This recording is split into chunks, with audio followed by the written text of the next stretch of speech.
চ্যানেলে তোমাদেরকে স্বাগত জানাই। আজকে দেখাবো তোমাদেরকে কলার থোর। এই থোর রান্না করে তোমাদেরকে দেখাবো। এবারে খোসাগুলোকে ছাড়িয়ে নিচ্ছি, আর কিছু করতে হবে না। গোল গোল করে আটা ছাড়াটা দেখিয়ে দাও, না আঙুলে করে।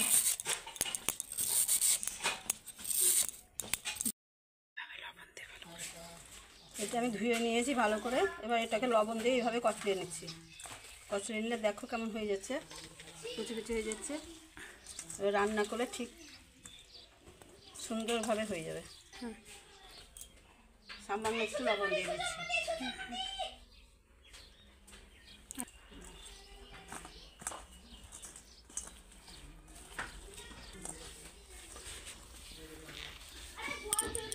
দেখো এই কষটা যে ছিল সেই কষটাও বেরিয়ে যাচ্ছে কিন্তু লবণ দেওয়াতে। এবার রঙটা কিন্তু আর কালো হবে না, থোড়ে সাদা হবে। তোমরাও এইভাবেই মাখিয়ে নেবে লবণ দিয়ে। আমি এবার কড়াই বসিয়ে দিয়েছি। দেখো এর মধ্যে আমি তেল দিয়ে দিচ্ছি, অল্প করে তেল দিচ্ছি। এবার এই আলুগুলো আমি ভেজে নেব, লাল লাল করে ভেজে নেব।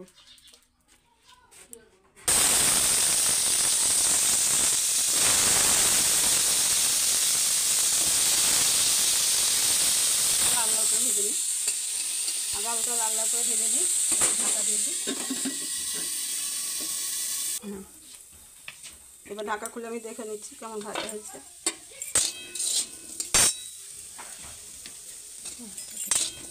দেখো আলুটা ভাজা আমার প্রায় হয়ে এসছে লাল লাল করে। এবার আমি আলুটাকে তুলে নিচ্ছি। আলুটা আমার ভাজা হয়ে গেছে।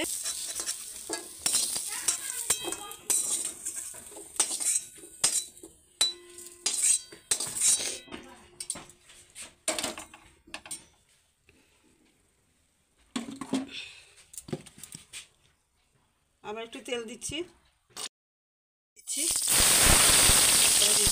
তেজপাতা আর একটা কাঁচা লঙ্কা।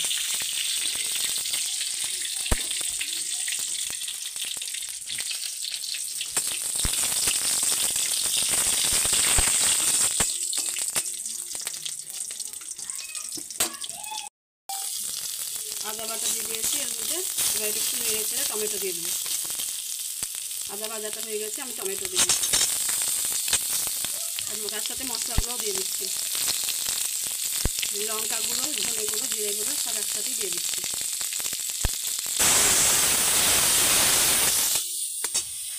এর মধ্যে সামান্য লবণ দেব, টমেটোটা যাতে তাড়াতাড়ি গলে যায়।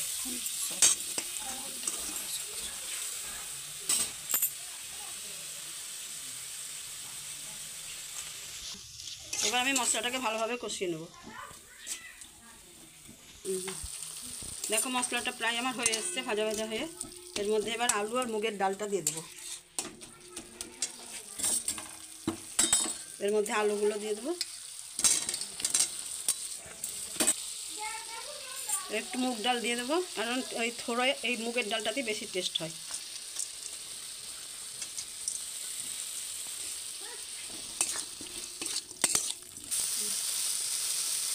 এবার আমি হলুদটা দিয়ে দিচ্ছি 1 চামচ মতন।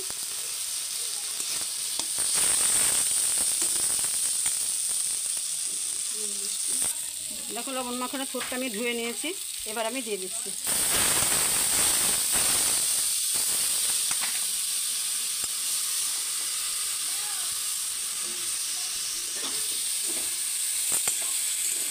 এটা এখন খুব ভালোভাবে কষে নিতে হবে, যতক্ষণ না জলটা শুকিয়ে যায়। না কষলে ভালো লাগবে না। এখন কিন্তু আমি এতে জল দিচ্ছি না, এটা আর একটু ভাজা ভাজা হবে তারপরে জল দেবো, তাই আমি একটু ঢাকা দিয়ে দিচ্ছি।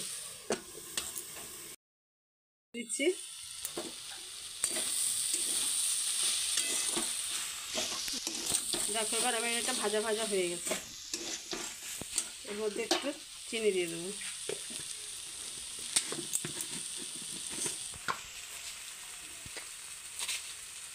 1 চামচ মতন চিনি দিয়ে দিচ্ছি।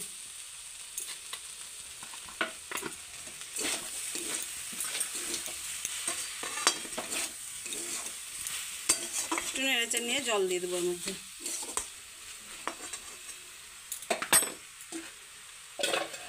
এবার আমি জল দিয়ে দিচ্ছি। এবার আমি এর মধ্যে জল দিয়ে দিচ্ছি।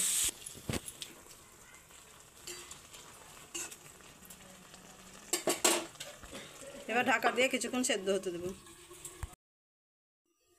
এবার ঢাকাটা খুলে দেখছি, হ্যাঁ হয়ে এসছে, জল শুকিয়ে গেছে, রান্নাও হয়ে এসছে। এবারে এর মধ্যে আমি একটু ঘি আর গরম মশলা দিয়ে দেবো, তাহলেই আমার থোড়ের তরকারি রেডি।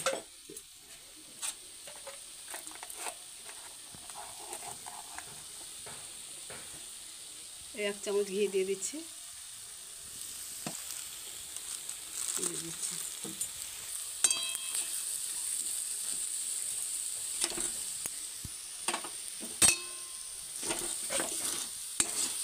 এবার একটু নেড়ে চেড়ে এটাকে নামিয়ে নেব।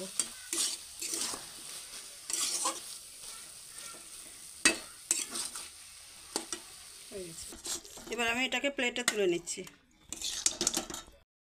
তাহলে দেখো কত সহজেই আমাদের থোর মুগ ডাল তরকারি তৈরি হয়ে গেল। তোমরাও এভাবে বানিয়ে খাবে।